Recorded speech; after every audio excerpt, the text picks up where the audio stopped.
kullandığımız için karşımıza gelebilecek bir problem benim hoşuma bulundu. Evet, süper. Siz nereden bağlanıyorsunuz Kaan Hocam? Hangi şehirdesiniz? Samsun. Samsun'dasınız. Mehmet Hocam sizler nereden bağlanıyorsunuz? Ben Eskişehir'deyim. Eskişehir. Harika hocam, süper. Bugün 28 Mayıs PaPa kongremizin ikinci günü. Bugün 2 tane oturumumuz olacak. İngilizce sunumlar ve sonrasında eğitim sunumlarımız. Dün kent ve konutu tamamladık. Bir de psikoloji bölümlerimizi tamamladık. Bunların linkini de size akşam gönderdim. Görmek isteyenler olursa, izlemek isteyenler diye. Hasan senden dolayı benim sesim yankılanıyor. Bir saniye biraz kısmayayım. Olabilir, tamam. Bugün Mehmet Hocam'la başlayacağız. Hocam buyurun. Teşekkürler. Ben sunum yapmayı keşfedeyim önce.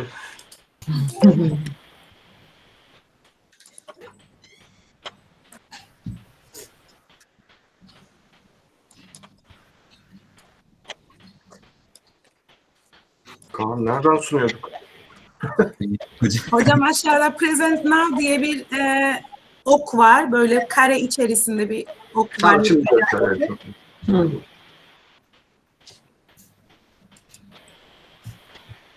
Sema Hocam hoş geldiniz. Bu arada Deniz Hocam size de hoş geldiniz diyememiştim. Hoş geldiniz. Merhabalar. Geliyor galiba değil mi? Evet hocam. Evet hocam. Buyurun hocam. Kaan tam ekran nasıl yapıyorduk ya? Bakalım hocam. Sizin ekranınız çok büyük olduğu için ben şu an orada hiçbir şey görmüyorum. Tamam buldum.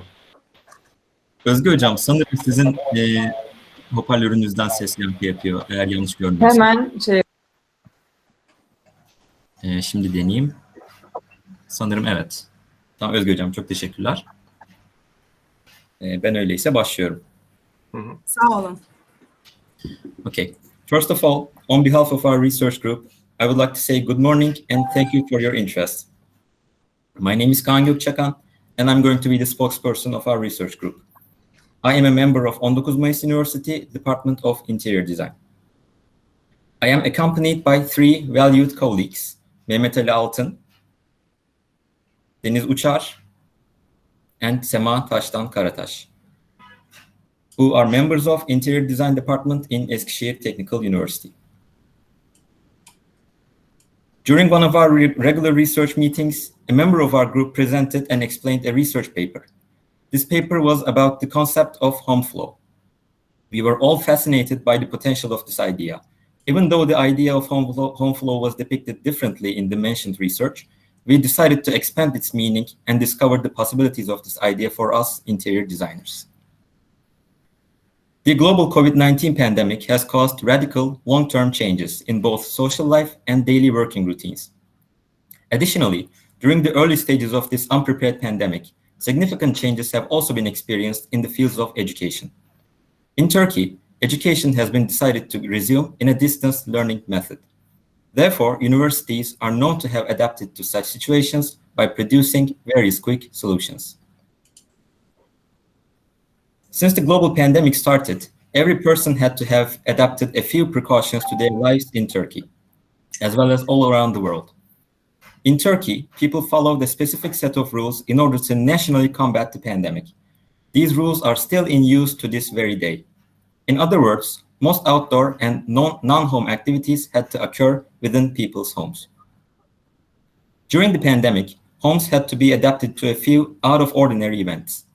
For more than a year, people have been using their homes as offices, classrooms, meeting rooms, conference halls, gyms, open and semi-open areas, art studios, movie theaters, or even virtual malls, as well as kitchens, bathrooms, bedrooms, and living rooms. This study aims to reveal how the distance education process, which started without any preliminary preparation, has been experienced by the academics in terms of the transformations that had occurred in their home life.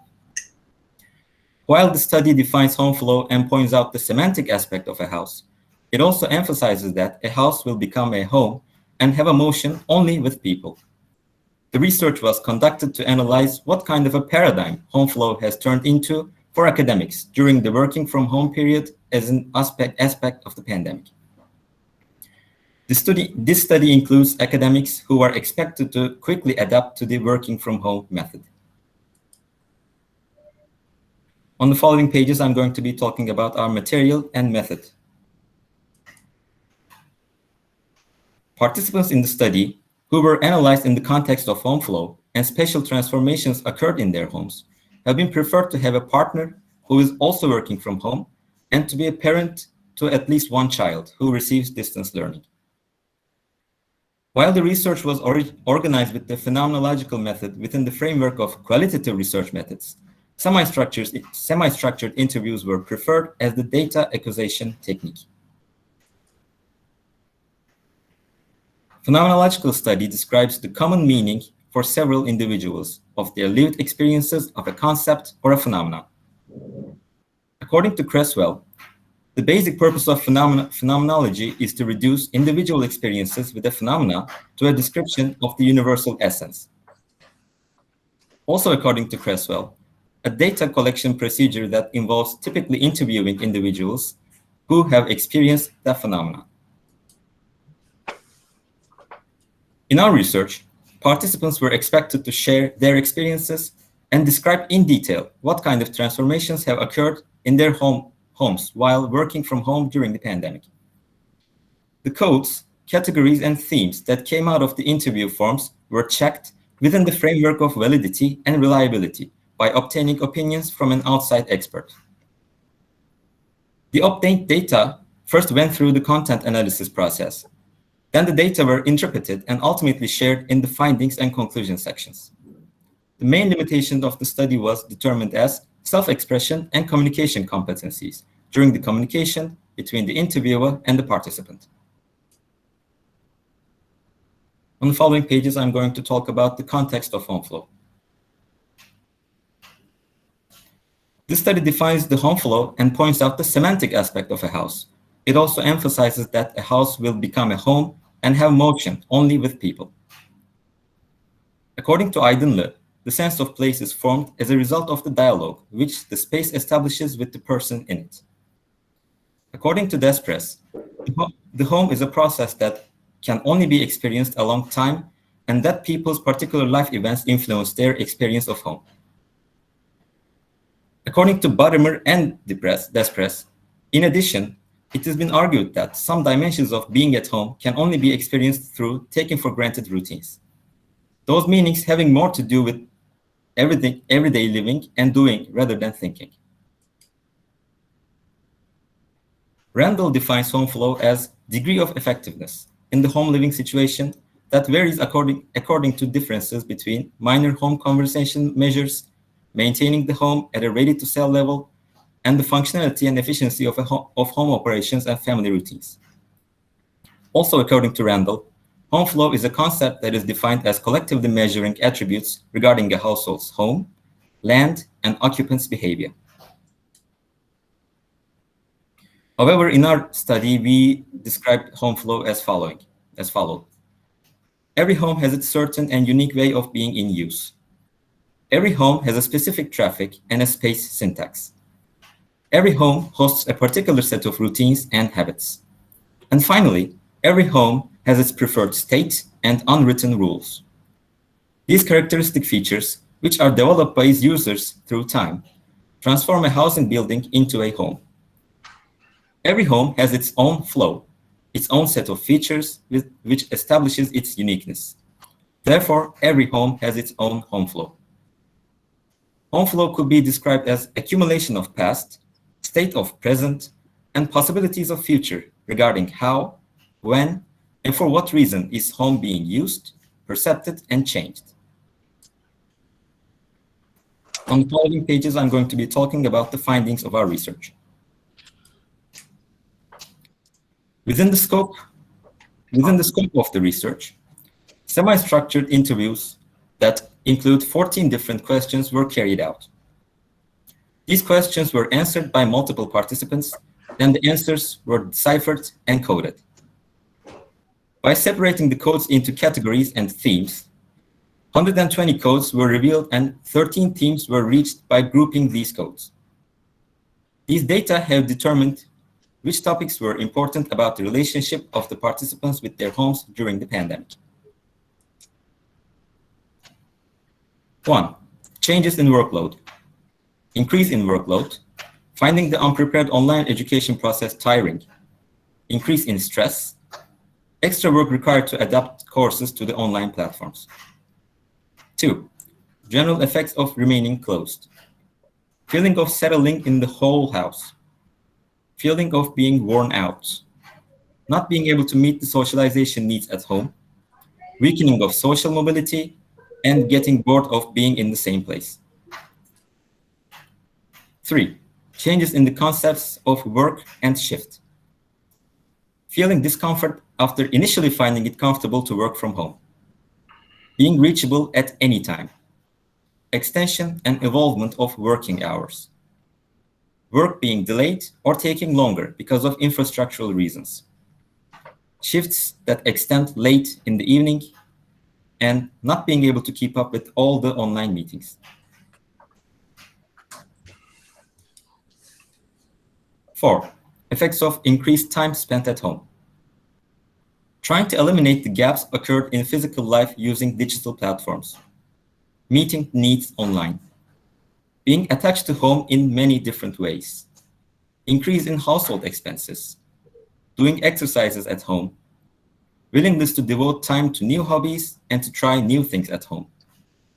Feeling both domestic and being a business-oriented person, and increasing interest in social media and digital platforms. 5. The effects of working from home on private life. Domination of digital environments on daily life. Not being able to spare time for private life due to busy working hours. Personal time being interrupted by sudden meetings. Inability to follow one's child's education, decrease in domestic sharing because of everyone withdrawing to their private spaces at home, and meal times becoming an opportunity for family reunions. 6. The effect of working from home on personal studies. Sudden meetings disrupting concentration. Work being interrupted with the messages from the students in the evening hours or the late hours. Inability to clear one's head and focus. Decrease in working speed and efficiency, directing most of the energy to online education, and decrease in personal academic studies. 7. Changes in the meaning of home and the perspective of home. Perceiving the house as a shelter. Noticing the value of the house more. Valuing shared time with family and domestic intersections more. Having the thought of increased importance regarding quality of life. Increased value of shared and unifying spaces, such as kitchens, living rooms, and balconies. House being looked after more. Perceiving the house as a working place rather than a resting or relaxing place. And seeing advantages of living in or leaning towards the idea of moving into a bigger house. 8. Changes in the functioning and operation of the house. Increase in the use of the kitchen. Increase in the use of working spaces. Doors in the house being usually closed. Having the need of precise boundaries between interior spaces. Disappearance of interspace transitivity, and changes in the way regarding the use of the house. 9. Changes in home routines. Planning and eating meals regularly. Experiencing to live with the family elders and their routines. A family member settling back at home after being educated in another city or region.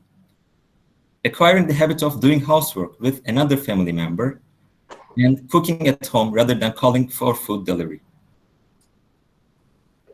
10. Reevaluating the functionality of the home. The desire and need to use the house in full efficiency. Efforts to bring every place to life. Refunctioning less used rooms according to current needs. For example, turning the guest rooms into working spaces. Getting rid of unnecessary furniture and accessories. rendering dysfunctional spaces functional, existing furniture not being suitable for office use, such as studying on a round dining table. 11. Investing in the house. Designing a project and reserving a budget in order to redesign the house in a way to increase the efficiency. Purchasing new furniture and planning to buy permanent furniture for home office areas instead of temporary solutions. 12. Office life dominating the home. Feeling the need for an isolated workspace during working from home period. Transforming everywhere into an office except for bedrooms or dining rooms. Inadequacy of temporary solutions in work areas. Feeling obligated to tidy up the background before video calls, and purchasing office furniture instead of home furniture. And finally, 13, the effect of the relationship between home and open or green spaces on the situation. Being disturbed by living in an apartment building that's far away from green areas.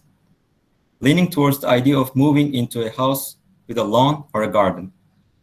Increase in the use of balconies, and refunctioning the semi-open, open, and nearby spaces as socializing areas, such as gardens, balconies, driveways, etc. And finally, on the following pages, I'm going to be talking about the conclusion of our research. The COVID-19 pandemic, which is still active in our country as well as all over the world, has deeply affected millions of people's lives and routines. This pandemic has caused academics to experience increases regarding the time spent at their homes. The increased time spent at home has led to more intense interactions between people and their homes. Therefore, it was concluded that the home routines of the study group have undergone a radical change regarding temporal and spatial perception, use, and circulation of their homes. In this study, data about people's home were coded after deciphering the semi-structured interviews. Extracted information was grouped into themes and categories. The results that obtained from the themes of the study are as follows. The fact that office life dominating the home is found to be effective in changing many home-related processes. Thus, it caused interventions such as customizing the working areas, as well as turning the existing spaces of the house into an office environment as much as possible. It was concluded that this process was exhausting, as the changes in work intensity caused the workload, working hours, and stress to increase. Additionally, this process reflected negatively on personal studies as well. It has been determined that the situation of being closed at home caused the feeling of weariness, asocialization, and boredom. Staying at home caused an increase in time spent at home and, as a result, becoming more dependent on home. Besides, working from home and being at home had a traumatic effect on private life as well. This process also brought changes regarding the functioning and operation of the house. It caused the need for precise boundaries between indoor spaces, as well as the disappearance of the transition between spaces. In addition, the desire to use the house in full efficiency and the effort to bring every space to life is an indication that the functionality of the house has been re-evaluated. It is determined that the importance of relation with the garden areas were noticed and home layouts were planned in order to strengthen this connection. The most important finding of the study is the change in the perspective and the meaning of home. Expressing an opinion regarding this theme, P1 commented that the house was transformed into a classroom. Expressing an opinion on the same theme, P2 expressed that we used to see the house as a family elder that we wanted to show interest but did not have time to do so. Meanwhile, expressions such as perceiving the house as a shelter and realizing the value of the house and shared spaces within the house reveal the important effects of the pandemic on the change regarding the meaning of house and in the special context. The data of the research will contribute to the development of more resistant designs and approaches in case similar crisis situations were to disrupt the home flow. For example, the planning of distance education practices, which are expected to continue in the future, could be planned more in harmony with the home flow by help of this study. It is aimed to continue the research with a larger research group and evolve it into a more comprehensive academic study with the intent of contributing to future studies on this subject. Thank you.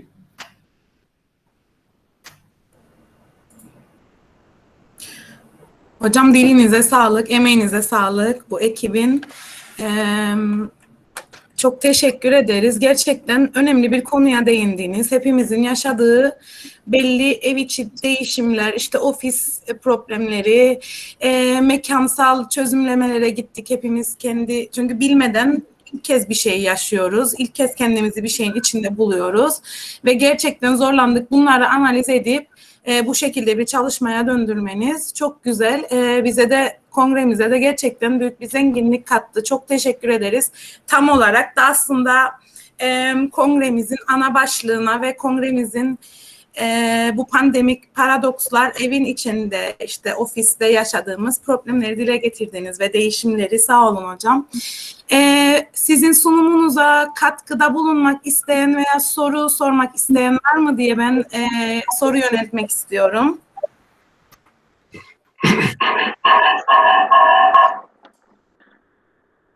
Merhaba, ben öğretim görevlisi Hasan Altan. Gerçekten çok güzel bir çalışma. Kaan Hocam tebrik ederim. Çok yaratıcı ve çok güzel toparlayıcı bir çalışma oldu. Tebrik ederim. Bir şey sormak istiyorum sadece mümkünse. Çünkü çalışmanın başını biraz kaçırdım ben. Bu analizlerin yöntemi nasıl gelişti? Ben orada biraz koptum aslında başıyla beraber. Nasıl bir yöntem ilerleyerek bu analizlere, bu ana başlıklara ulaşıldı?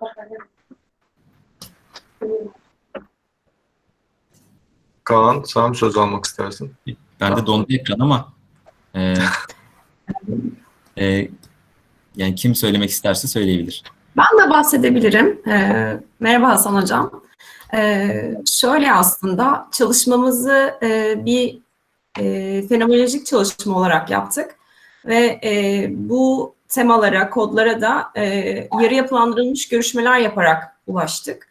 Yarı yapılandırılmış görüşmeleri analiz ettik ve yaklaşık 120 adet kodumuz vardı. Bunlardan da temalarımıza ulaştık.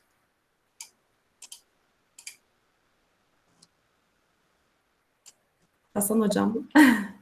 Evet, pardon ben açmadan yine konuşuyorum mikrofonu.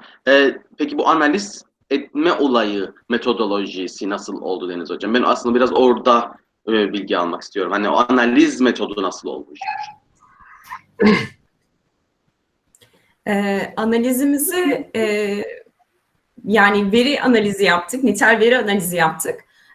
Bu noktada programlar kullanılabiliyor veya manuel analizler yapılabiliyor. Biz burada manuel bir analiz yaptık.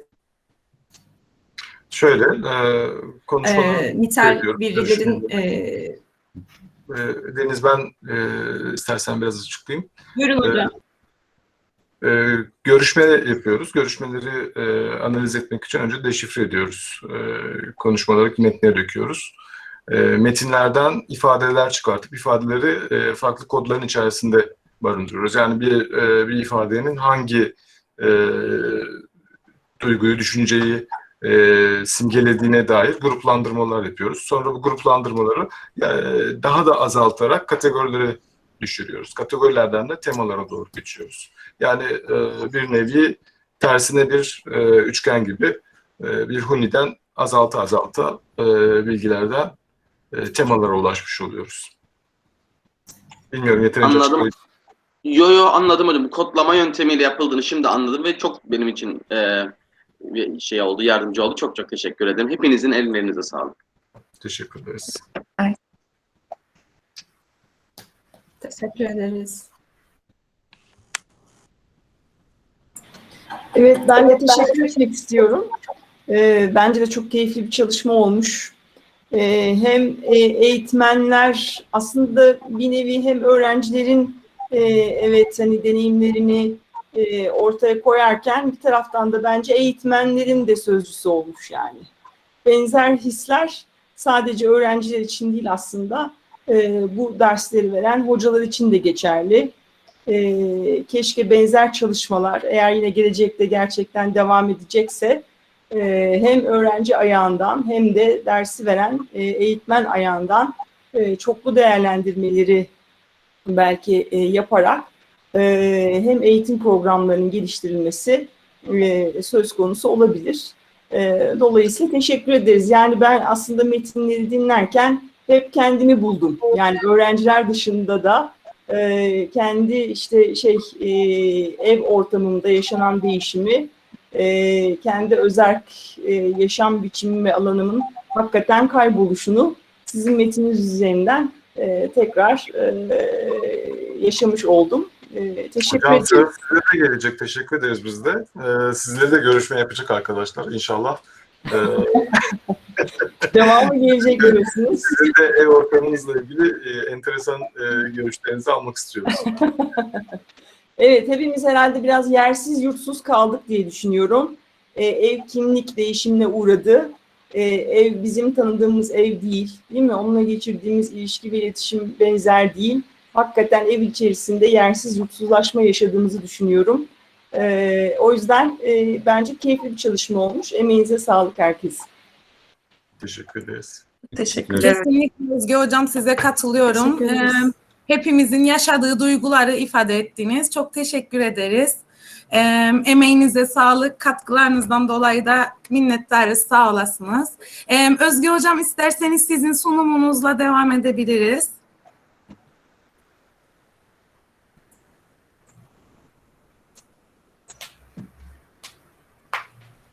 Hocam, Ümmücüm. şimdi.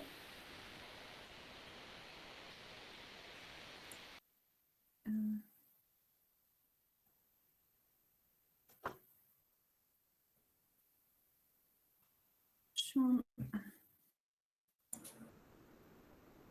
Evet, geliyor sunumunuz. Görünüyor mu? Evet, Sunumum. buyurun, tamamdır. Hı hı. Hello everybody. We are presenting with Özge Kandemir and me. My name is Ümmü Ertuğrul. The experience of emergency remote teaching, ERT in Interior Architecture Design Studio, online design creates.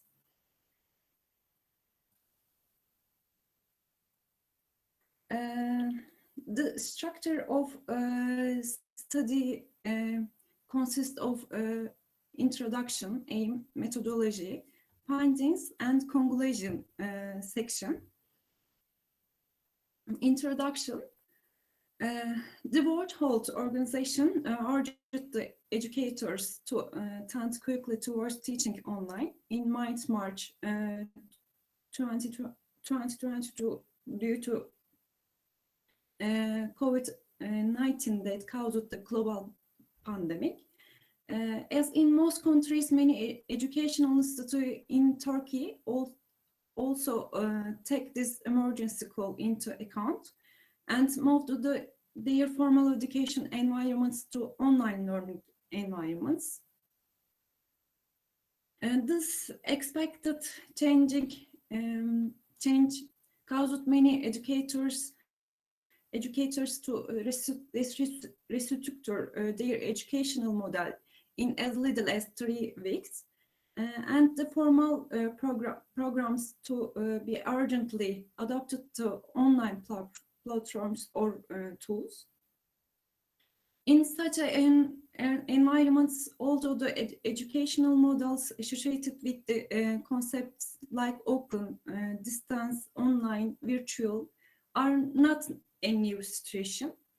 Emergency remote teaching, ERT, has emerged as a new teaching model.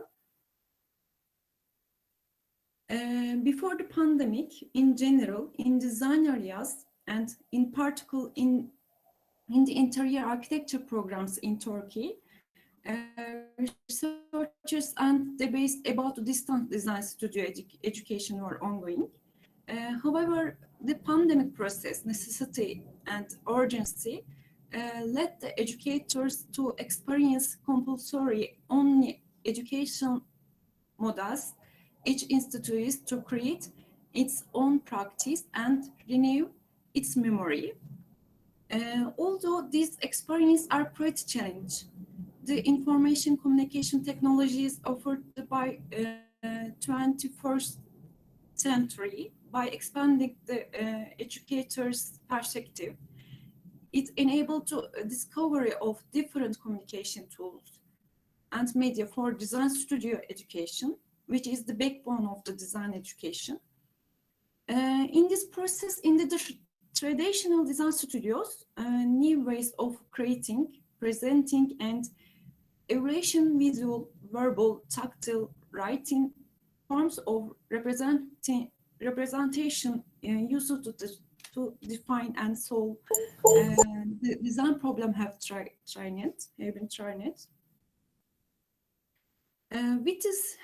Within this context, the study aims to reveal the change experienced and the new restated essential values, idea generation, critical thinking, communication and interaction, diversity, individuality in cooperation, social responsibility, self-regulation for design studio training through practice. In there, the pedagogical approach adopted for design studio training is based on critical thinking and creating an environment of criticism. When the design studio education occurs through contemporary methods, it is noteworthy that the create environments, actors, and role of criticism environments, and the criticism-based communication methods are used with their diversified structure. As for the create environments, these are desk creates, group creates, interior review, and panel creates in the most general framework. The actors' roles of the criticism environments are master appreciate, user designer, excellent consult, and peer-peer creating. The criticism-based communication methods also include various communication methods, including speaking, writing, commentary, drawing, and gestures. However, the online tools recreated by the emergency remote teaching model experimented in today's conditions have made it necessary to evaluate the create environments, the actors' roles of the criticism environments, and the realization of the criticism-based communication methods in design studio education. The aim, this study aims to reveal the transforming structure of interior architecture design studio education's approach during the pandemic process to online critical thinking and an online environment of criticism through a case study with its teaching and learning experience. Methodology. The case study sample consists of the interior architecture design studio course, ICT 300 for interior architecture project for conducted at Eskişehir Technical University Faculty of Architecture and Design, Department of Interior Architecture, the spring semester of 2019-2020 and the beginning of the pandemic process. In here, the course process is analyzed through the researchers' observation notes and combined with the single case study based on exploration, which is one of the qualitative research methods. the theoretical background of the study is supported by literature research. Pre-pandemic interior architecture design studio, interior architecture project for course plan and environment and tools. In the spring semester of 2019-2020, the pre-pandemic interior architecture studio, interior architecture project for course was planned within the framework of 14-week process in line with the design problem in the physical design studio environment in the context of face-to-face formal desk creates, group creates, and panel creates. In pandemic process, interior architecture design studio, interior architecture project for new course plan, online environment and tools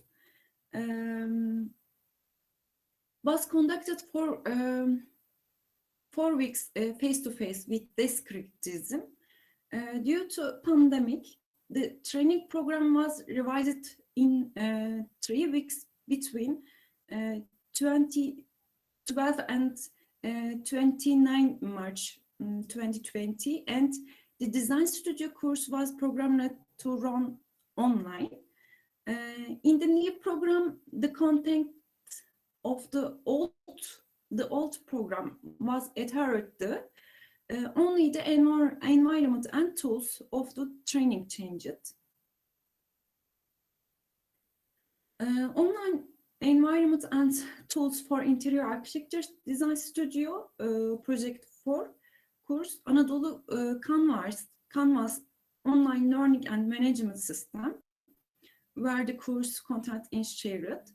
Zoom, where design criticism are made with students during class hours. Gmail for announcement. Google Drive for file sharing, and instant communication WhatsApp application were used. Findings. Design problem for interior architecture project for subject. The space defined for the design problem is located in the İkikule building, situated on the İsmet İnönü Street, also known as the Old Factories area, which connected Eskişehir City Center and Anadolu University campus. Within the project scope, design of the left wing defined as a hotel, as an art gallery within the framework of the defined constraints within the area of the İkikule building, was identified as the main design problem. A group of 2 students determined the art gallery's original content and program, and aimed to establish its relationship with the city and its immediate surrounding. It was requested the art gallery be designed for national or international artist or designer to be selected by students. Its content of a functional should be determined and enriched according to this person's work. In this context, the project's temporary and permanent exhibition areas, workshop, cafe, sales, multi-purpose functions, programs were expected to include. The data obtained in line with the handling of interior architecture project for course during the pandemic process made it possible to present various findings. In the design studio education, the create environment, the actors and the roles of criticism environments and the criticism-based communication methods are used integratedly with different scopes of methods. With the emergency remote teaching model, which had to be adapted quickly due to pandemic, Researchers experienced that these methods, tools, and environments had to be developed and continue the process.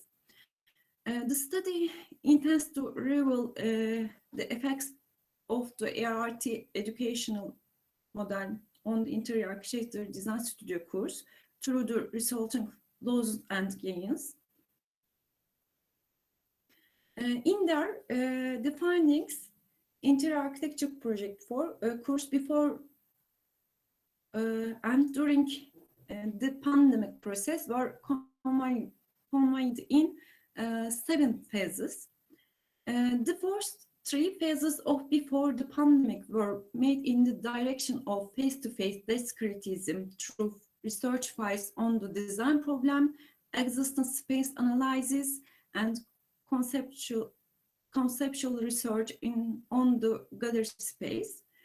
The other 4 phases are about student sketch, 150, 50, 20, 10, and 5 scales on the realistic digital space perspectives related to project and were carried out in line with online design criticism.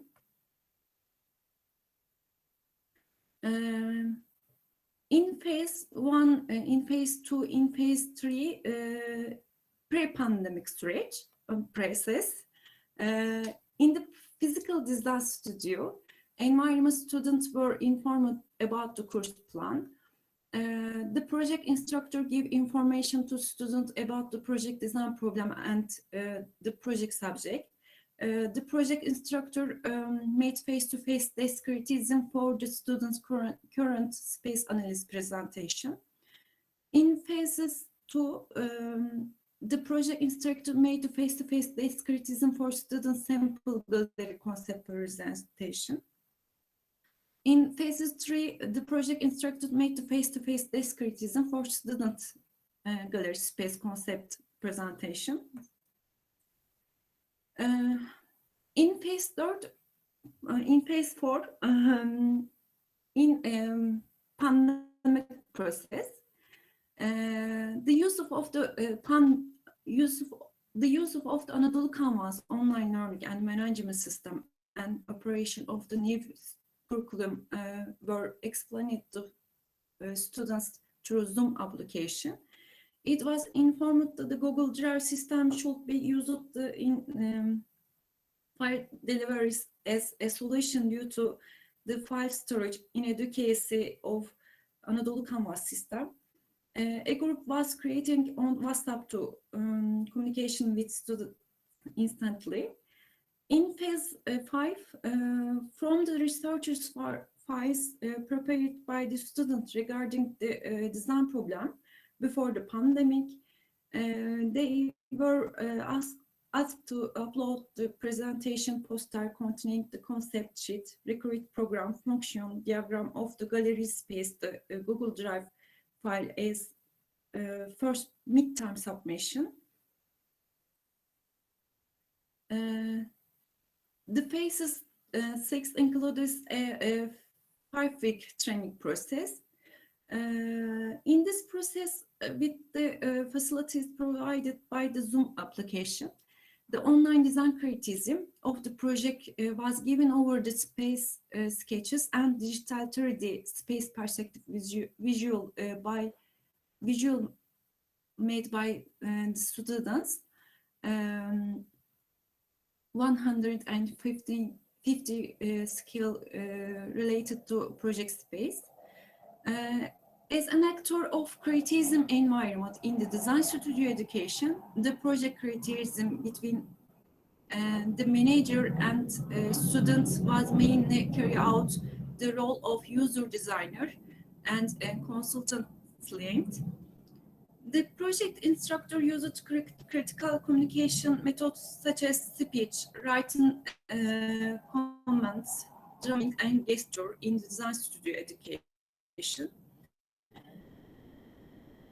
In this process, it was observed the verbal criticism and drivings made by the project instructor over the student sketch had a positive effect on student learning.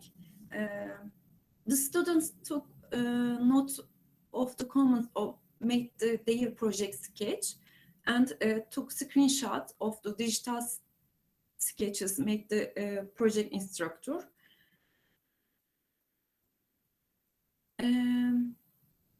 The phase 7 includes the last 3-week training process and final delivery of the final products.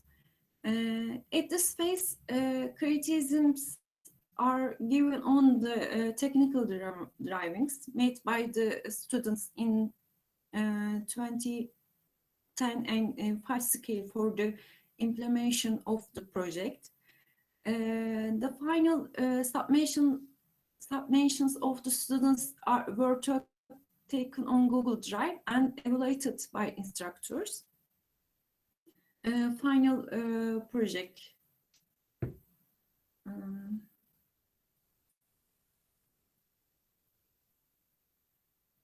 Final project, student final project.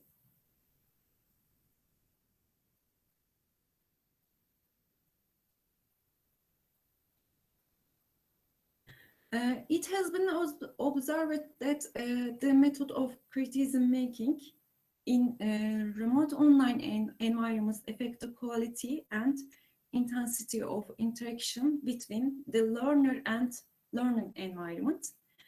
One-to-one online trainings with students help to student focus more on his own project.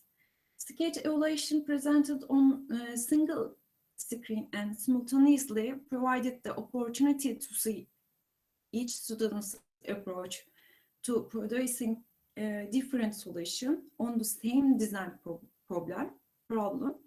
It can be said that this situation increases the simultaneous learning experience compared to traditional design studio training. In addition to this, while the educator criticizes student work in the online environment, she has accelerated the learning comprehension process by showing explains of the existing projects thanks to fast access to information provided by the internet environment. At the end of the term, a course evaluation questionnaire and a general satisfaction survey are applied to students for each course in the Interior Architecture Education Program by Eskişehir Technical University Information Process Center.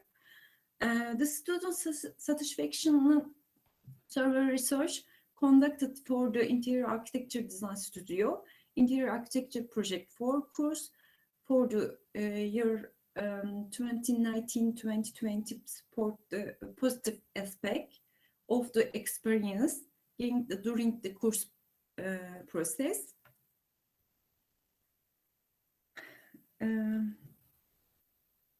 It can be said that emergency remote teaching method applied during the pandemic process of the students it had positive result since the average of the answer to the 18 questions asked to students in the survey was 4.43 out of 5.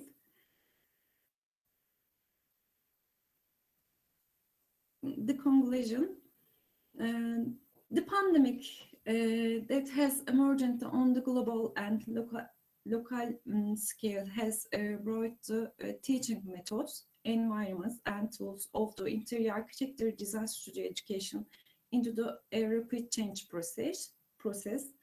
Although this change was challenging for the instructor and students and the beginning of the process, it provided new experience. It enabled the instructor and student to get experience showing how they can get involved in the world where the boundaries of the time and space are melting and disappearing by creating awareness. During the pandemic process, this experience, the sustained interior architecture design studio education during the pandemic have made it necessary to re-question traditional design studio education values and re-establish and apply them. In this context, discovering and reviewing the possibilities of information communication technology and 2- and 3-dimensional computer-aided design software provided by the virtual digital world indicated that they contain potentials for developing traditional design studio education through new possibilities. As stated by Hosbaum and Ranger, all practice that are called traditional intertwines with modern ones. Tradition is not a unchanging phenomenon and a situation that emerges somewhere. Traditions are constantly being recreated. The study handled with this point of view aims to examine and evaluate the emergence remote teaching education model that operated with the pandemic process critically. Thanks for listening.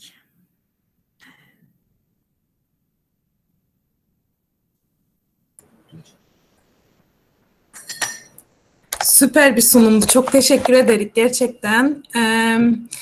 Hepimiz gerçekten yaşıyoruz bu. Bir anda başka bir yerde bulduk kendimizi ve benim dikkatimi en çok çekenlerden biri şey oldu açıkçası sizin de değindiğiniz gibi. Bu bilgisayar ve CAD programlarına daha hızlı adapte olmaya başladılar ve bunun gerekliliğini daha çok görmeye başladılar. Kendi adıma konuşacak olursam birkaç dönemdir daha üst projelere giriyordum mezuniyet ve 1.6'ma giriyordum.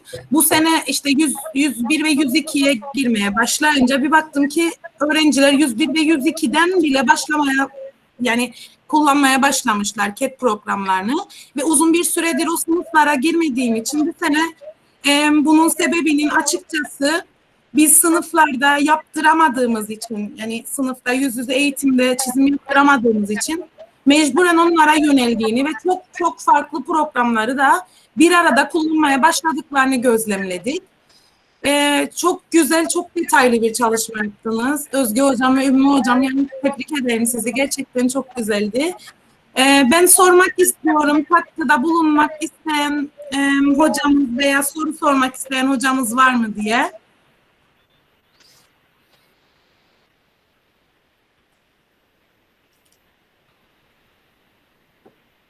Yok sanırım. Evet, biraz biz süreyi aşmış olabiliriz. O yüzden belki oturum sonunda total bir tartışma doğabilir. Teşekkür ediyoruz dinleyenler için de. Özge Hocam bugün 16.30'da bir şey olacak, yuvarlak masamız olacak. Orada sizi mutlaka görmek isteriz. Dünün ve bugünün bütün değerlendirilmesini orada yapmak istiyoruz. Müsaitseniz yani hepinizi, Mehmet Hocam, sizi, Kaan Hocam, Gökhan Hocam, Sema Hocam, Deniz Hocam, burada saymaya çalışıyorum. Tabii ekranda olanlar şu anda. Nilay Hocam, hepinizi görmek istiyoruz 16.30'da. Böyle çok uzun olmayacak, yani en fazla yarım saatlik dün ve bugünün bir değerlendirmesini yapacağız. Teşekkür ederiz, sağ olun. Biz teşekkür ederiz, sağ olun. Bir yorumda bulunabilir miyim müsaadenizle? Tabii ki Sema Hocam, buyurun. Özge Hocam, Ümmü Hocam, ellerinize sağlık. Aslında sunumunuzu dinlerken şu açısını çok hoşuma gitti. Biz süreci çok olumsuz olarak algılıyoruz ve hep olumsuzluklar üzerine bahsediyoruz. Sizin bu süreci olumlu çıktıları üzerine kurgulamanız ve onu bize sunmanız çok kıymetli. Bence bu sürecin bu yönünden tutunmak, geleceğe yönelik bizi bu krizle baş edebilmemizi sağlayacak diye düşünüyorum. O yüzden çok kıymetli bir çalışma olmuş. Ellerinize sağlık. Tebrik ederim. Çok teşekkür ederiz. Evet, gerçekten biz de olumlu yönlerini arayıp bulmak ve bir şekilde gelecek oluşumları yapılandırmak adına bir çaba sarf ettik. O yüzden aslında odak noktamız eleştiriydi. Eleştirel düşünce, eleştirel bilgi. Özde aslında geleneksel tasarım stüdyolarının amacının ne olduğu, bu yeni acil durum uzaktan eğitimde aslında bu özün değişmediği ama bu özü desteklemek için pek çok aracın devreye girdiğini, pek çok eleştiri türünün aslında sürece dahil edildiğini ve geleneksel yöntemin de zenginleştirilmeye yönelik potansiyellerinin denendiğini aslında ortaya koymaya çalıştık. Dolayısıyla buradaki aslında temel veriler eleştiri, eleştirel ortam, eleştirinin verilme biçimi ve eleştirel süreçte yüklenilen roller ve yöntemlerdi. Bununla ilgili tabii çok farklı literatür verileri var. Biz bunun hepsini buraya koyup da yormak istemedik. Genel kavramları açığa çıkartmak istedik ama tam metinde bunların aslında işte gelenekselden bu acil durum uzaktan eğitime geçişte yaşanan değişimi ve tasarım stüdyolarının özünün geliştirilmesi, yani modern teknik ve teknolojilerle geliştirilmesi yönünde yaşanan deneyimi aslında ortaya koymaya çalıştık. Biraz uzun oldu.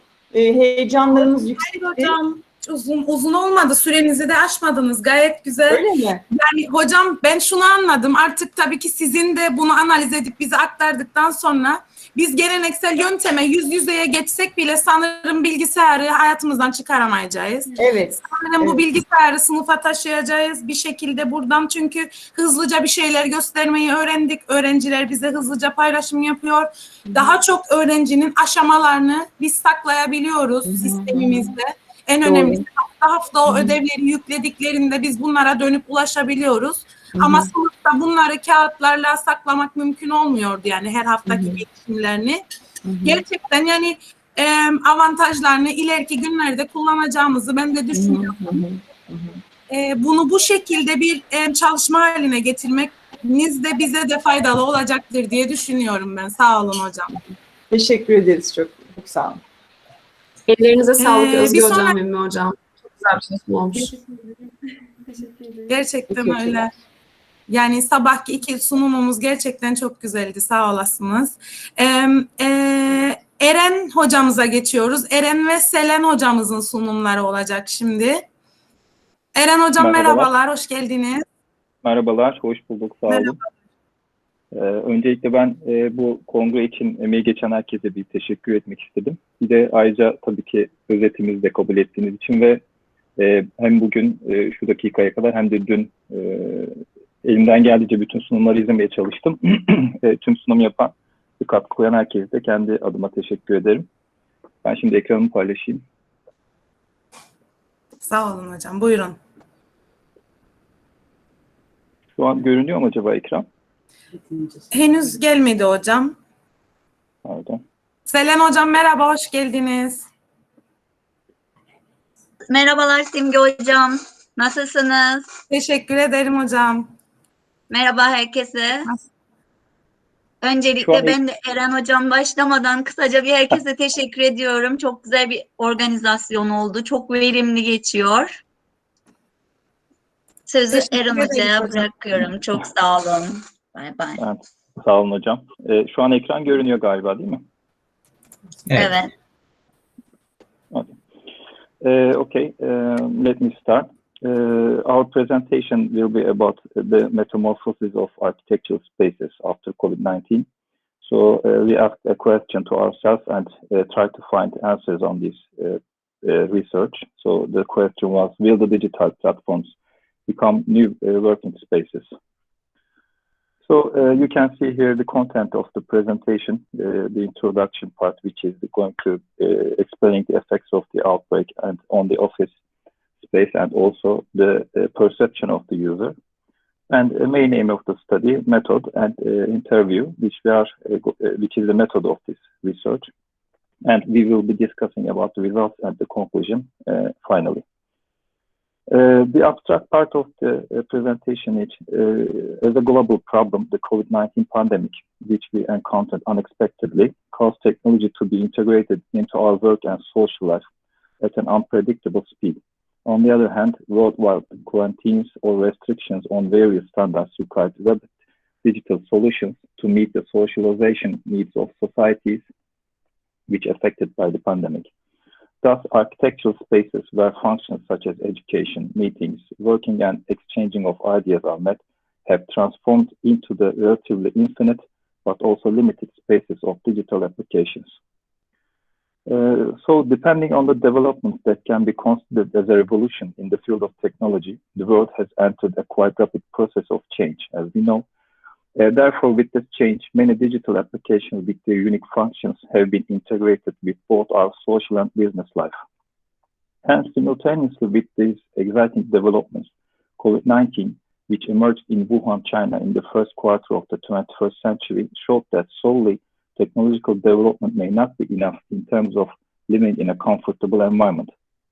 The current global crisis caused by the COVID-19 pandemic, which has radically changed our lives and our daily routines, have become the subject of vital debates in terms of relations between societies and individuals.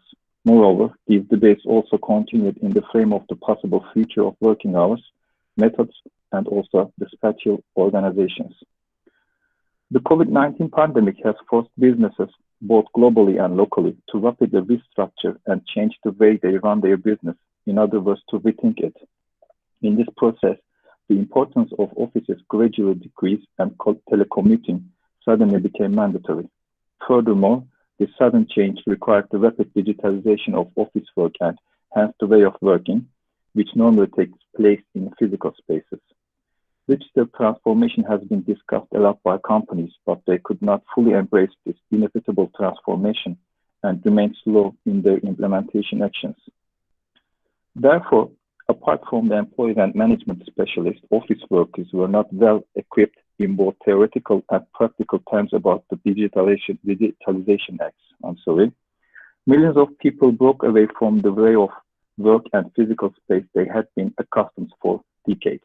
As a result, they had to adapt to the new spaces which were not designed as offices, to the virtual meeting rooms or classrooms, and also the new world, the new working part, which is increasingly ambitious. So the transformation of workspaces after COVID-19, as it is known, the COVID-19 pandemic, which affected the whole world in 2020, caused very sudden and serious effects on social habits. A brand new and unexpected situation triggered the social change of sorts.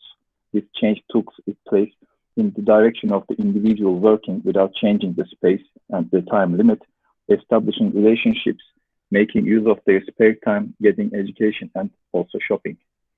History has repeatedly shown that changes in the social structure are the results of sharp and somewhat unpredictable breaking moments.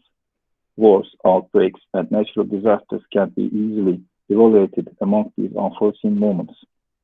In the face of such situations, administrative decisions taken within the framework of economy and public health, future predictions, and certain behaviors for individual protection have become permanent decisions and have guided the development of today's societies.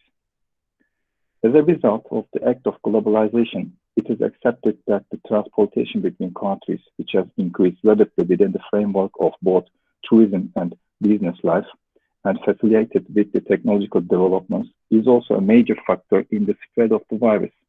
However, both social and business relations, which mandatorily shifted towards digital platforms, caused the loss of the concept of time and space in a sense. Although these effects were manifested in education and social cultural areas, this situation was felt more dominantly in the office life.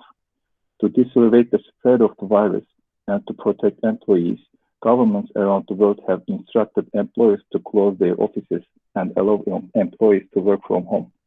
With this working method, almost all of the duties such as customer and intercompany meetings, training activities, and administrative activities started to be done through digital platforms. Therefore, the offices, which are the spaces, architectural spaces that were designed by architects merely for working function, were abandoned abruptly. we thought that it would be useful to talk briefly about the space and the space perception.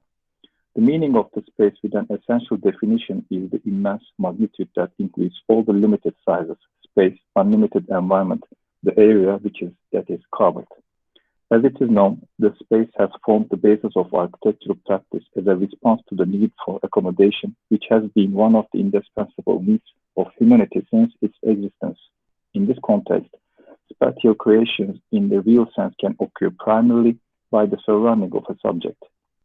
Besides, space exists physically and mentally with the sense of organizing the perception components of the human in every scale that can be reduced from the infinite universe to the urban scale, the smallest living space to the fetus in the mother's womb. The space must be perceptible in order to be defined. Human beings perceive their environment selectively depending on the capacity of their sensory organs and what the variables around them transmit. All these data reaching to brain must be organized in order to establish the integrity of perception. In this context, Leland expresses the process of perceiving space by saying the pleasure we receive from architecture finds its value through our perception of it. The act of experiencing removes the space from being a mere geometrical form, so that it's not enough alone that the space requires a subject and therefore a movement is limited or defined, in other words. On the other hand, with the changing periods, the concepts of space has also affected by the conditions of the period, and this shift has also changed the architectural practice and theory at the same time. The concept of space, which is the subject of more than one discipline such as sociology and philosophy, has undergone semantic change as a result of developing technology, widespread communication network, and globalization. And new concepts such as digital and virtual spaces that have been added later have expanded this meaning. So the main aim of the study is the main purpose of the study has been determined to examine and understand the reflections of the Work Act, which is rapidly digitalizing with the COVID-19 pandemic on architectural space, users' perception of space, and work action within the framework of offices. When we come up to methodology of this research, it was decided to use both qualitative and quantitative research methods in accordance with the purpose of the research. The study was conducted on individuals working in various big cities, especially Adana. This sample group consisting of 30 participants, which are architects, marketing experts, academicians, finance experts, engineers, civil servant managers, using the office spaces were able to participate in a 5-minute online interview, which was previously structured. The age range of this selected group was determined between 25 and 45. Thus, the opinions of different age groups about this compulsory spatial change and also act of work after COVID-19 outbreak could be easily observed. The interview consists of 6 main questions, as can be seen in Figure 1. In the first 3 questions, the demographic information of the participants, such as age and field of study, was questioned. In the remaining 3 questions, their perspectives against spatial change, opinions about online working action through digital platforms, and also the possible impacts of the situation were investigated. The purpose of the questions was to understand whether the participants demand offices as a working space and to evaluate the possible effects of this change on the future office perception from the perspective of the respondent. So when we come up to the questions as in detail, these are the first 3 questions which analyze the demographic data. We can see here the percentages. The employer and employee distribution of participants, as you can see here, we tried to make it 50-50, but most of the employees are very busy, so we couldn't reach them. So the employee part of the participants were in 70%. In the question 4, we asked that participants' evaluations on the following items, depending on the change, which is digitalization, in the post-COVID-19 working space. You can see here the percentages. We can understand that the participants, the 50% of the participants are undecided. This means they don't know really about the Digitalization Act. at the same time, the opinions of the participants that the concept of the work time disappears in case of working outside the office, they agree that they lose the concept of working time. In the C item, does the idea of working online make you think that you can finish your job on time? Almost 60% of the participants think that it doesn't matter to work online or at the office in order to finish the job on time.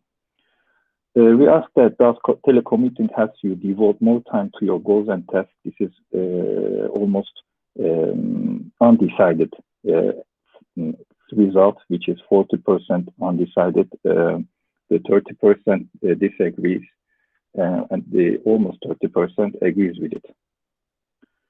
In the E item, do you believe that an office space and environment is necessary to work efficiently? The 50% of the participants says that it is necessary to work in office.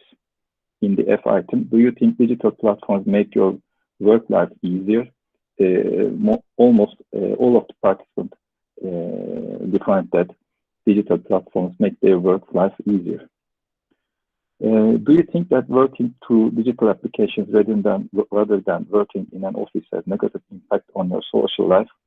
Almost 60% of the participants think that it has a negative effect to work online on their social life. In the H1, does your place, your non-office working area, have the necessary equipment to work in a healthy way? 55% of the participants agrees with it. As we can see in this morning presentations, people turned their homes to new offices. In the I item, do you believe your quality of work, the quality of life has improved since you started working online? The 60% of the participants disagree with it, so they don't have any improvement in their quality of life. Do you believe it is more beneficial to work from home using digital applications instead of the office? So the 50% disagree with this item. And the last item for the question 4, do you despair of the rapidly digitalizing work and the ever-expanding virtual work networks with it? Actually, the summary of this item is, do you afraid of technology? So 50% of the participants are not afraid of technological improvements, and at the same time, this question, this item summarizes the whole idea of the participants about digitalization, because we will see in the conclusion part, and that the participant has almost confused about this idea. So in the 5th question, I will pass this part quickly. We just selected some responses from the participants, which are not the same responses, and we have selected some of them, and we had some keywords on their answers. The question was, what do you think is the most important difference between working using digital applications and working from the office? One of them that concentration is a problem. The other one said focusing is another problem. But as an architectural designer, interaction is important. So the digital applications eliminate this situation was an answer. To work in digital environment gives flexibility, and but at the same time, this type of working will be exaggerated in our country, as a participant said. And since there is no working hour, one of the participants said that since there is no working hour concept in the digital platform, the way of working is long, tiring, and troublesome in terms of eye health. One of them is having trouble with managing time. The other one thinks that it is more productive to work online. To work online is quite liberating. One of the participants asked a question in that way, and choosing where to work or the geography with himself, he says it is more quite liberating. This is the employer answer. We think that business management costs are the most different for this question. Ease of access in digital environments, but focus and concentration is another problem. Working environment, colleagues, work time concept, equipment, and being in touch is the most another difference between them. So the 6th question, We asked that, do you think working in the office, real world in a sense, or online working, which is digitalized in an environment, which method contributed more to your work, or which one do you prefer? So here we can see some of the answers again, being online, which is telecommuting, working in the office, one of them. The sales and marketing sector worker says that it's not suitable to work online. Another one says working online. Actually, another participant told that the online work environment unfortunately reduces my work efficiency, so participant prefers to be in the office. Another participant says working at home without working hours is very tiring, and to be stuck in the corner and waiting with the computer is constantly tiring. Another participant said that it is more beneficial to work in the office. One of the participants, I think, to me, this is my opinion, summarize all these again answers. A hybrid working method in the office will be most humane. And the other one, I can say that the office has nothing to add to me. So he mentioned about if there is no obligation to work with a team, the office is unnecessary. Although another participant says that anywhere with a computer next to me can be my office, so hybrid is an option for him. Another participant, online digitalized working.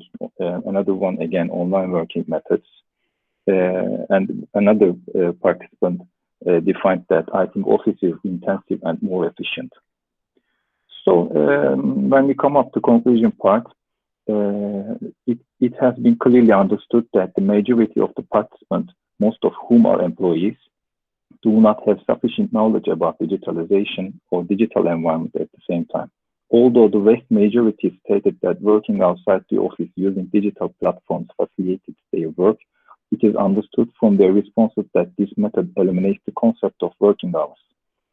Participants who seem undecided about the positive effects of the remote working method on achieving their business goals also think that this method will not prevent them from completing their work on time.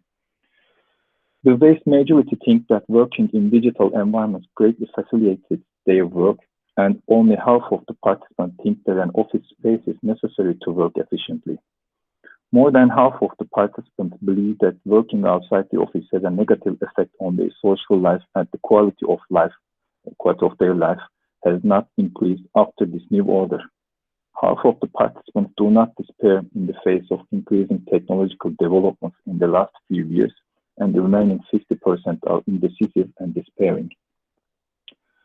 60% of 6 participants between the ages of 25 and 30 think that working in the office is more beneficial in terms of both sharing information and working efficiently. On the other hand, 65% of the 11 participants between the ages of 40 and 45 stated that digital and hybrid working methods will be more beneficial considering both flexibility and carbon emissions and etc. This is to me, this is very interesting result, because we wish to hear from the respondents that the younger ones want to work online or digital environment. Instead of this, the older ones preferred in hybrid working type. In addition, 66% of the non-employed participants, which make up the 28% of the whole participants, think that digital or hybrid working methods are more beneficial, citing the increase in operating costs and work efficiency of digital working methods. And it is also observed that 75% of the architects and designers and academician participants preferred working from office. And the rest of the participants, including finance and sales experts, human resources, and information technology experts, preferred hybrid working method. So what lies ahead? It was understood that the participants could not make a sharp distinction about the positive or negative effects of the spiral change that took place within the framework of post-pandemic work action. On the other hand, it has been observed that telecommuting may result in uncontrolled working hours and thus negative situations in terms of employee health. So when the responses were examined, it can be accepted that working in the office atmosphere is not important for most of the participants in terms of socialization, equipment adequacy, and also communication and information transfer between employees. On the other hand, thanks to technological developments, it is observed that easy data circulation, communication between individuals and companies, and relatively freelance work opportunities will be integrated into our business life. As a result, it can be said that office spaces are positively affected from the COVID-19 pandemic because it has apparently revealed the potential for this inevitable speed of change in a sense. In this context, we can assume that hybrid office designs and naturally a hybrid working method awaits us in the future. It seems inevitable that future office designs will transform into a system that is liberating, intertwined with technological developments, but should be integrated with nature and also puts the subject, human and its right, which is the center of the design, and the space also at its very center. We experience that due to rapid improvement of technology, the world is changing much faster than ever before. In this rapidly developing world, design disciplines will need to be prepared for problems such as population growth, environmental disasters, epidemics, and diseases of different variants, and etc. As the world changes, all conditions change with it, and it is inevitable that the idea of architecture and, of course, its actions have to reflect to adapt to these changing conditions. Complexity and multiplicity lies ahead, I think. Thank you very much for listening.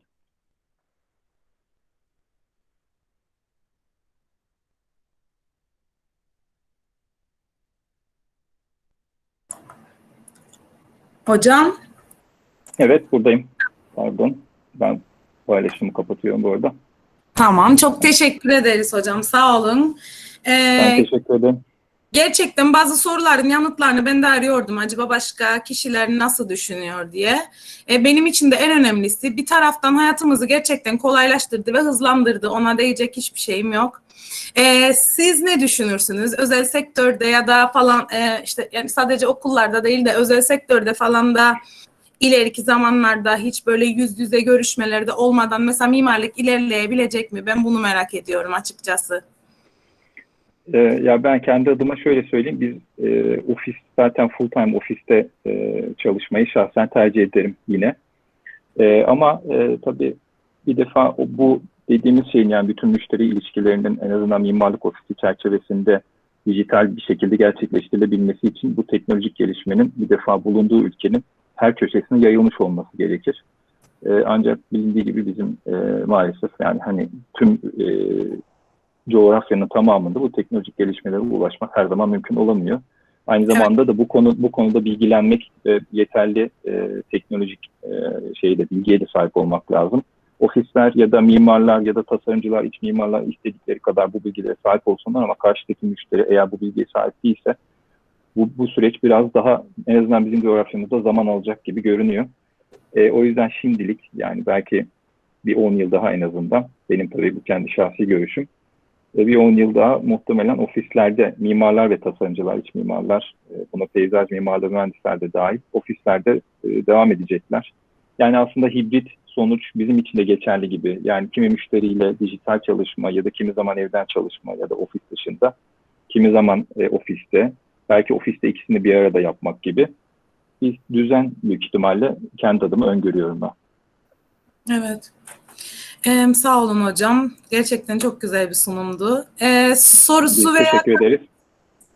Sorusu olan arkadaşımız var mı? Sorusu olan hocamız ya da katkıda bulunmak isterseniz. Yok sanırım. Selen hocam, Eren hocam çok teşekkür ederiz emekleriniz için. Biz teşekkür ederiz. Sağ olun. Biz teşekkür ederiz Simge hocam. Sağ olun. Sağ olun Selen hocam. Bir sonraki sunuma geçebiliriz o zaman. Ceren hocam burada mı ve İdil hocam burada mı? Evet, buradayız. Merhabalar, hoş geldiniz. Merhabalar, hoş bulduk. Öncelikle teşekkür ediyoruz bu konferansı organize ettiğiniz için. Keyifle dinliyoruz biz de. Katkılarınızdan dolayı sizler katkı sağlamasanız olmazdı. O yüzden sağ olun ki zenginleştiriyorsunuz bizim konferansımızı. Buyurun. Tamam, ben bunu başlatıyorum o zaman.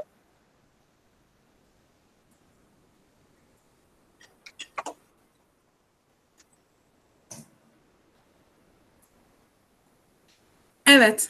Tamamdır. Geldi galiba ekran. Evet. Hello ekran- everyone. Today we will talk about evaluating the public space transformation, Doro Virtual Museum Practices. We carried the study together with Ceren Doğan Dervişoğlu. Firstly, I will explain aim and scope of the study. Next, I will mention transformation of public space and changing museum concept. After that, I will explain methodology, and at the end, I will discuss the research findings. While the COVID-19 pandemic created a global public health crisis, it has radically changed social relations, work life, and urban life. The change in the individual social practices have also reflected on their daily lives and attended to in the perception of public space. The aim of this study is to evaluate how the transformation of public space affects the perception and experiences of space Doro museums. Within the scope of the study, the perception differences between the physical experience and virtual experience of the museum are evaluated. Habermas defines the public sphere as a private people come together as a public. Similarly, Arendt states that the public space is a place open to all, where each individual comes together and certain harmony. According to Sennett, the public sphere is a place where people have equal opportunities without having any differences between people. On the other, for sharing ideas. On the other hand, Medenipur defines the public space as the place where individuals have physical access. However, the concept of place which excites physically has changed after the pandemic. Virtual public space creates a new kind of space without physical boundaries. Virtual public space refers to a new online platform where people can share their ideas online or be the audience of discussions. In recent years, studies have been carried out on the transfer of educational environment, working environment, cultural events, museum visits to online platforms. However, the digitalization of all activities, meeting, courses, celebration has led to the transformation of daily activities and routines after the pandemic. The virtual space, assuming the roles of the physical space, cause damage to social life. With the transformation of the public space, while working space and educational spaces transfer to online platforms, cultures and artistic activities are also maintained in online spaces. Virtual city tours, online concerts, and theater events and virtual museum visits are indicators of the transformation of people's social and cultural lives. Museum first started in the 17th century when collectors collected objects that they deemed valuable. Over time, this situation changed. They opened their collection to visitors.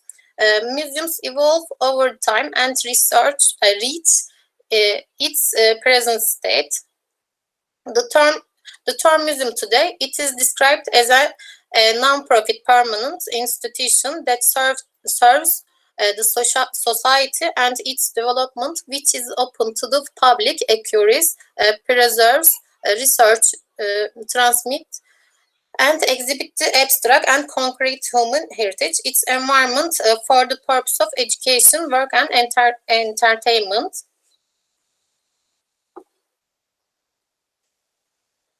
Today, the rapid development of technology has brought innovation that will revolutionize the understanding of museology.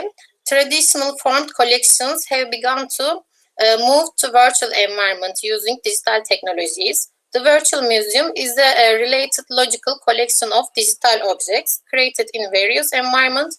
It goes beyond traditional communication and interaction method, making it much more flexible to the needs and interests of the visitors. With its connectivity and capacity to have a variety of entry points, it has no real place. It can spread objects and information about them all over the world. Visitors come to museum to see different background information, personal stories, and different points of the view.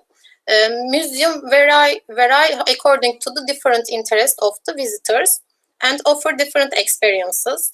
According to Doering, if museums want to be accountable to their visitors, they must at least respect and consider 4 types of museum experiences.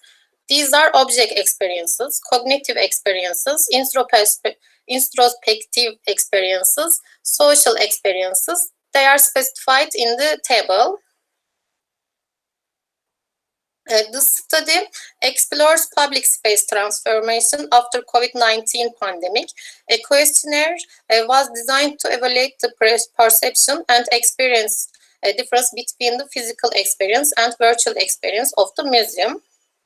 The survey consists of 4 sets of the question in areas of social experiences, cognitive experiences, introspective experiences, and object experiences.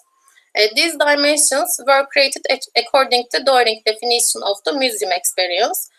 Museum experience was measured using 5-point Likert scale questions with answers ranging from strongly disagree to strongly agree. The responses of the 102 participations were complete and included in the analysis. After that, my colleague Ceren will talk about the research findings. Thank you, Ece. We can switch the slides, okay. When the survey findings are analyzed, it's seen that half of the sample group is between the ages of 24 and 34, and 30% are over 50 years old. While the majority of sample group spends 1-3 hours in museum, it's observed that the time spent in the virtual museum is generally less than 1 hour. Similarly, the sample group visit the museum mostly once in 6 months or once in a year, while the frequency of visiting the virtual museum is 1 year and or less than 1 year. While people visit the museum for gaining information, experience, socialization, and for selected collections, a significant part of the reason for visiting the virtual museum is to gain information. The social experience part of the questionnaire consists of 2 questions. The sample group who stated that they went to the museum to spend time with family and friends and socialize stated that they didn't agree with this statement for the virtual museum. While the majority expressed that they have enjoyable time during both the museum and the virtual museum experience. This rate is higher in the museum than in the virtual museum.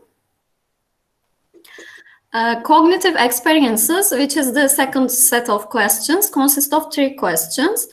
It's observed that the rate of gaining information from the museum is higher than virtual museum in the sample group who stated that they gained information from both museum and virtual museum.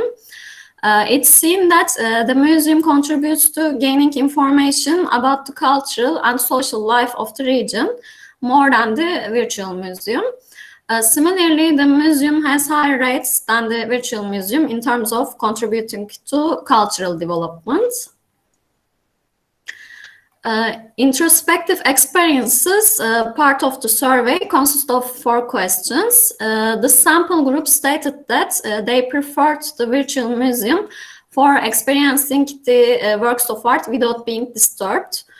On the contrary, it's observed that there is a stronger connection with works of art in museums, while this rate is quite low in virtual museums.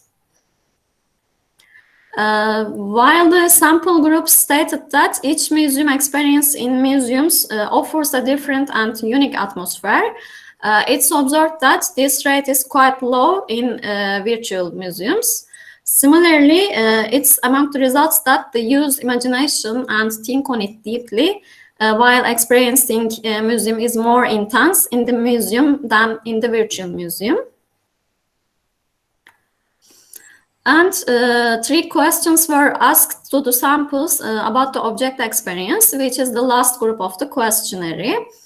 While it's possible to perceive the works of art as a whole in a certain order in the museum, it's seen that this is not possible in the virtual museum, and the rates in the virtual museum are much lower than the museums. 80% of the sample group stated that they prefer physical experience work of art rather than virtual experience.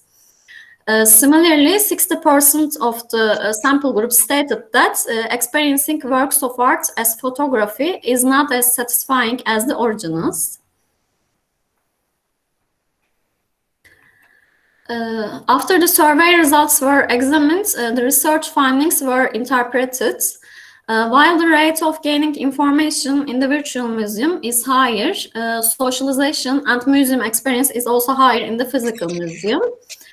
It's observed that people aim to reach specific information directly while using virtual museums, and they get information in a short time and finish the visit.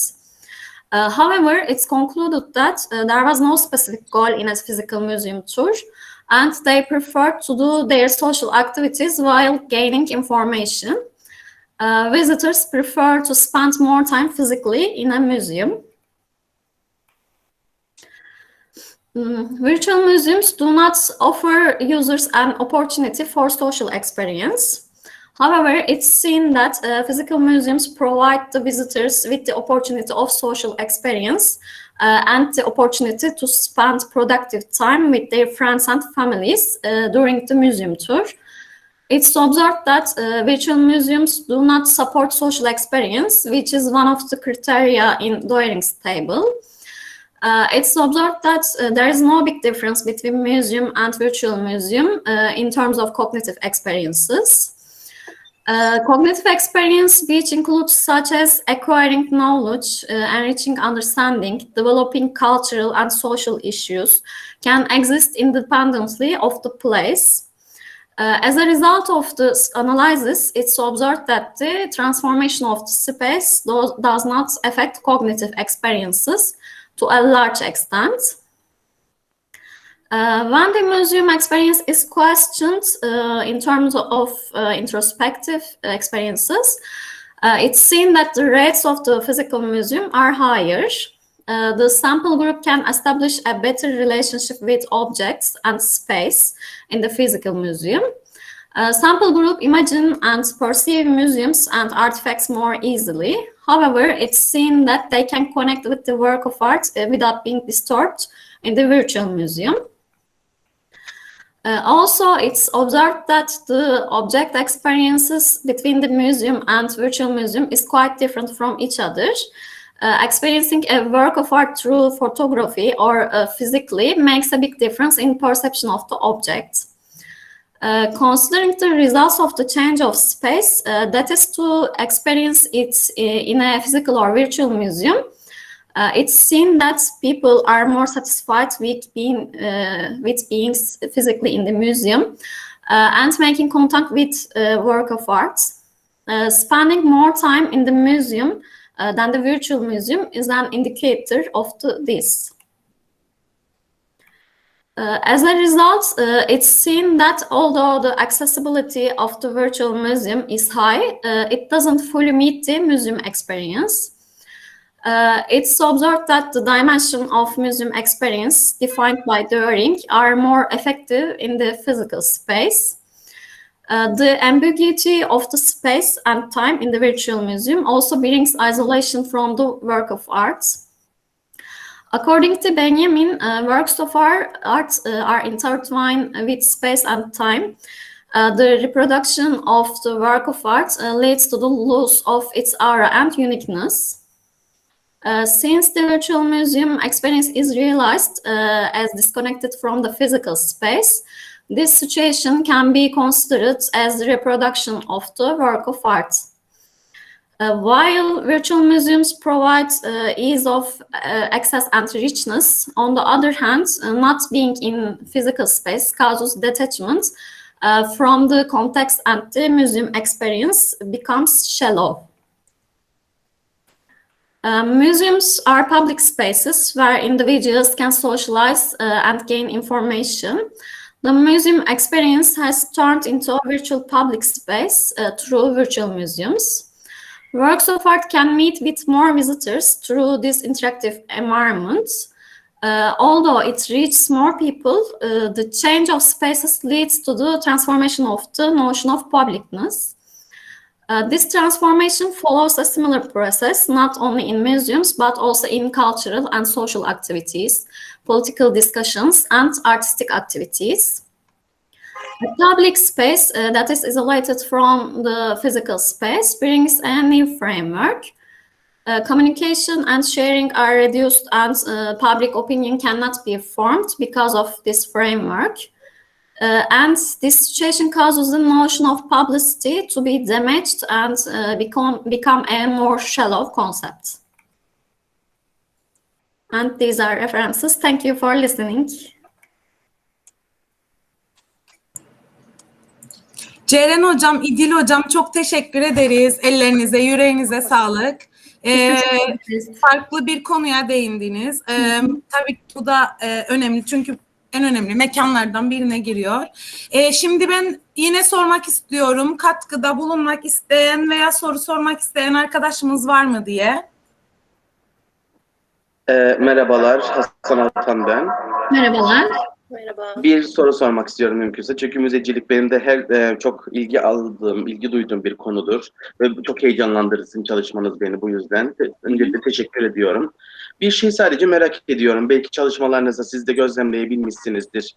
Şimdi artık hani yeni dönemde artık dijital müzecilikte artık o bilgisayardan görüyoruz. Ve artık bilgisayardan mekanı algılıyoruz. Peki bilgisayardan gördüğümüz mekanlar da zaten normalde fiziksel mekanlar. Yani eski bildiğimiz müzenin mekanıdır. Ama orada artık kendi gözümüz değil, kameralar dolaşıyor.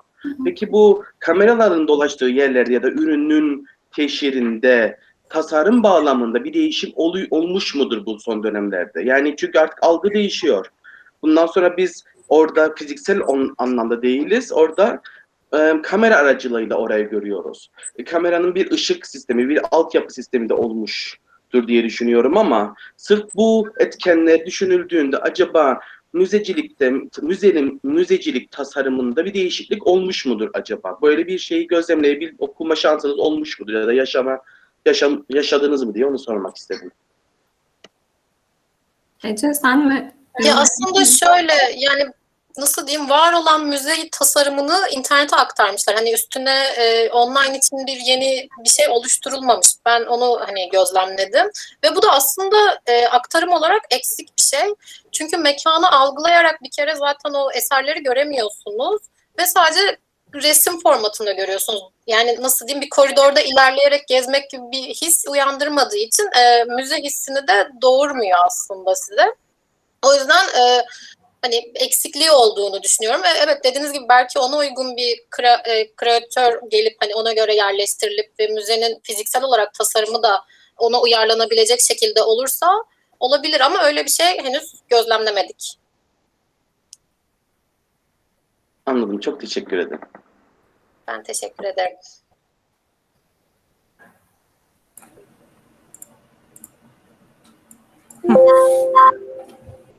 Tamam, çok teşekkür ederiz.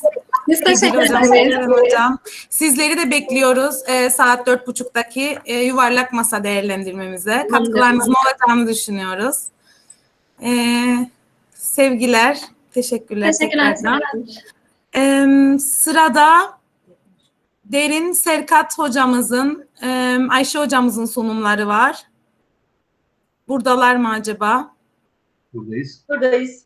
Merhabalar, hoş geldiniz hocam. Merhabalar Derin hocam, Serkat hocam, hoş geldiniz. Buyurun hocam, sizi dinliyoruz. Hocam son sunumumuz artık bu sabah oturumunun. Biz bir kısa video sunumu hazırladık. Biraz daha interaktif olsun diye. Onu ben önce paylaşmak istiyorum. Daha sonra sorular kısmında eğer olası bir soru olursa onlara da buradan cevap veririz. Süper Hemen hocam. ekran yapıyorum. Buyurun.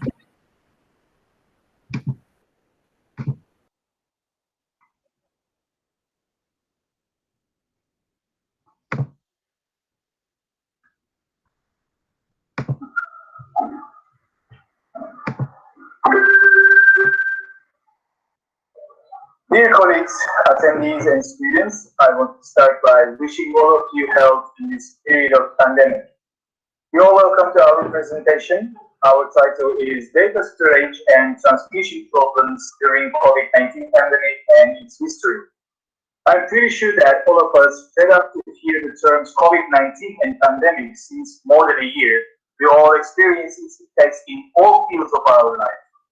As an academic, one of the most important problems that we faced was data storage and data transmission in this period, especially with our courses that we had in the past and still have. We are using cloud-based storages such as Google Drive that we use to keep all lectures that we teach, which take at least an hour and a half for each one of them. Only the courses I had until now, with storage in my Google Drive account, keeps more than 100 gigabytes without the folders that I share for supportive educational purposes. Developing technology brings us improved qualities in many fields of visual reflections. Even with our mobile phone, we can take high quality pictures and videos and proceed them with different softwares such as Photoshop, Illustrator, InDesign, Premiere, Muse, After Effects, and Lightroom. However, beside the advantages of technology, the problem is to transmit them via internet and store them in our devices. Some can remember the data storage limits, which is actually hard to compare its evolution in 10 or 20 years. For its history, I'm giving my turn to Assistant Professor Dr. Derin Şigoren to explain its historical progress and expanded usage areas in corporate identity. Okay, Derin Hocam.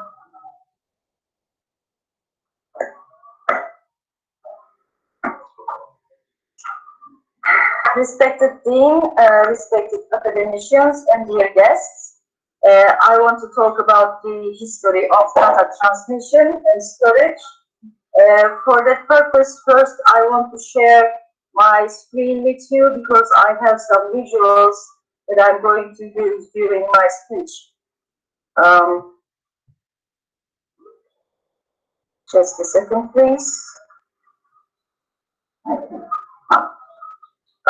First of all, I want to speak about the structure of the internet, and this visual takes place in here in order to create a metaphorical vision of the internet.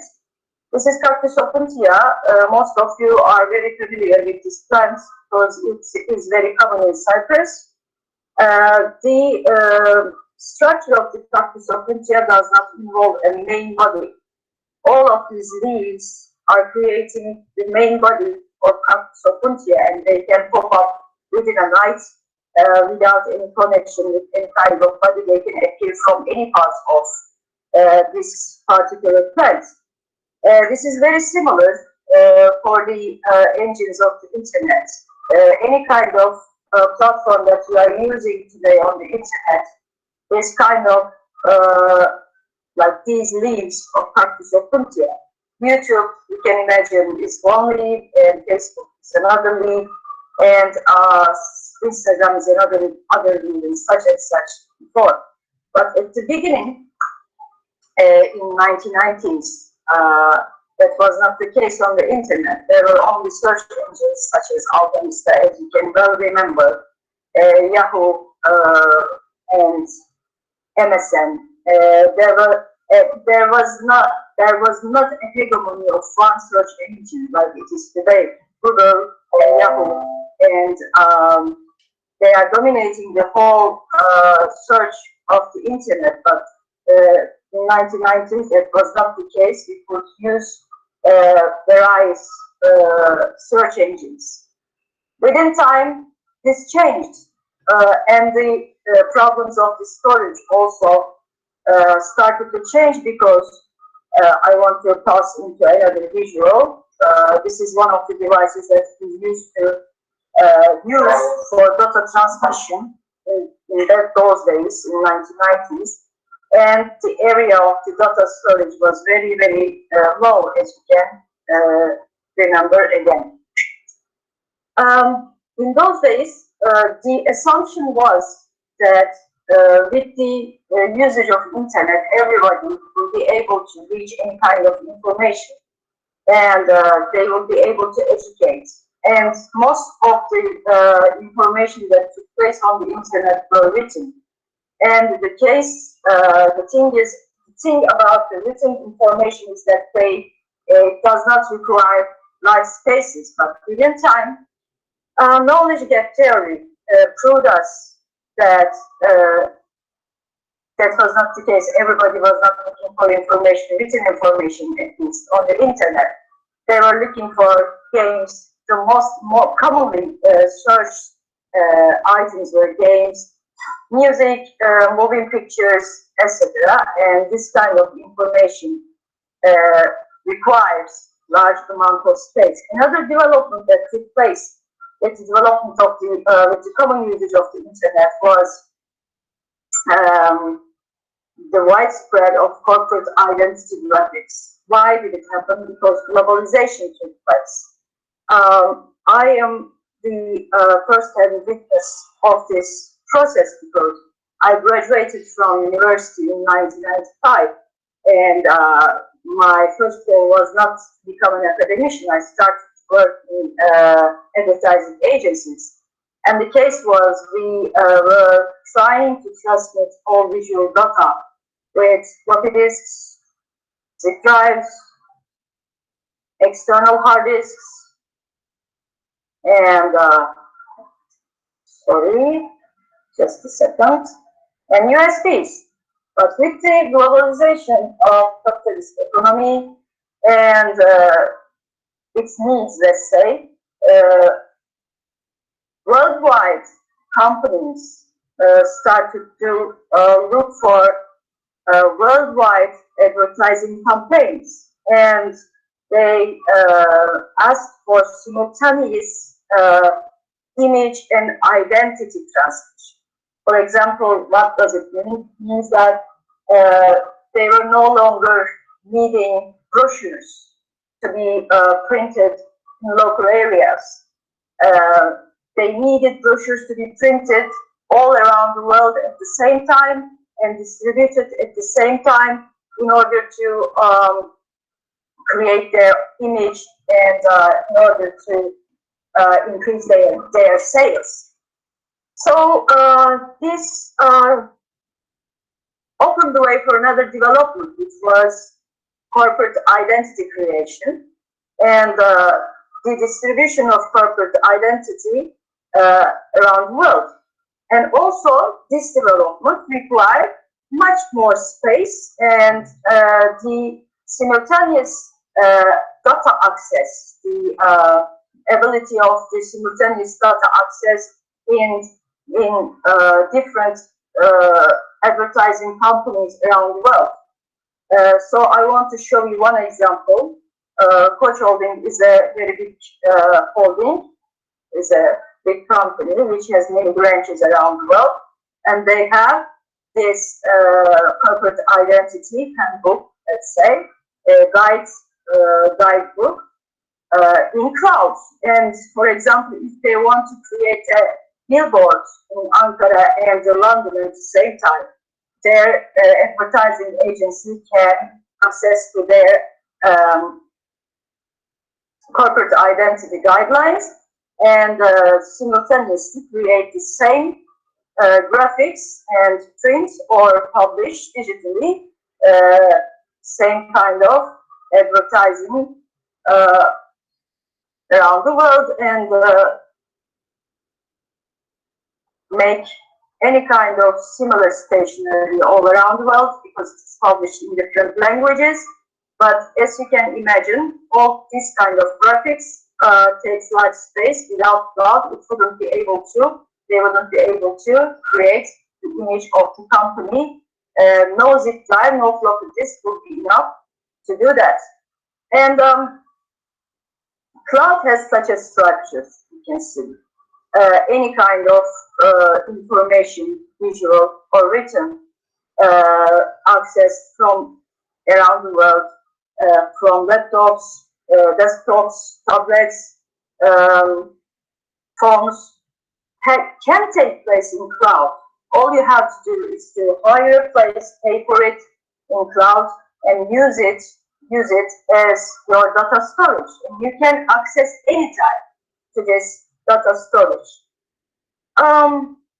The creation of cloud with the globalization also opened way to another development, which is, as you can well remember, again, we used to buy software, graphic software, other kind of software, financial softwares.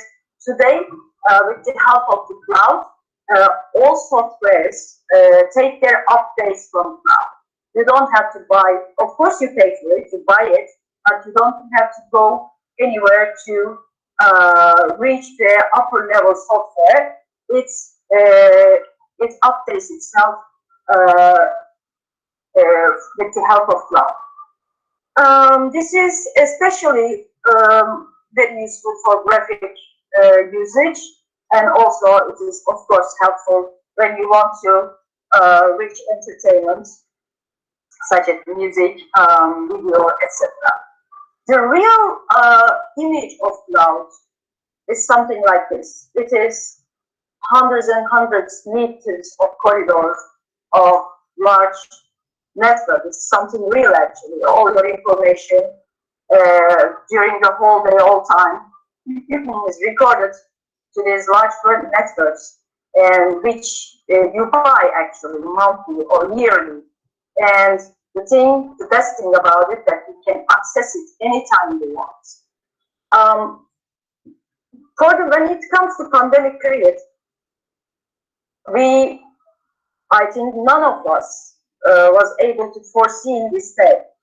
We couldn't imagine this day would come, that we will not be able to face students, not go to classes, but still educate. With the help of the cloud, we managed this. Yes, of course, we had boundaries. Of course, we faced obstacles, but without such data storage and transmission facility, we wouldn't be able to keep on educating our students. We wouldn't be able to transmit our vision, voice, and other kind of material that we use to educate our students. I think all these developments, especially the need for graphic design, especially the need to transmit graphics and images, which takes the largest amount on the net, prepared us to these days, and we managed to continue our work. Thank you for listening to me, and we can take your questions if you have any.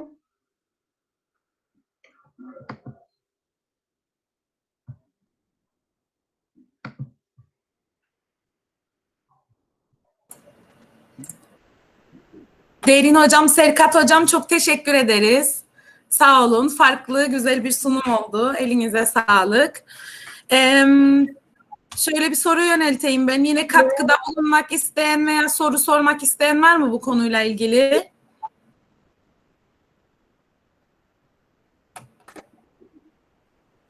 Yok sanırım. Sizlerin eklemek istediği bir şey var mı Serkat Hocam? Biz bu videoyu hazırlarken Ayşe hocamıza da teşekkür etmek istedik.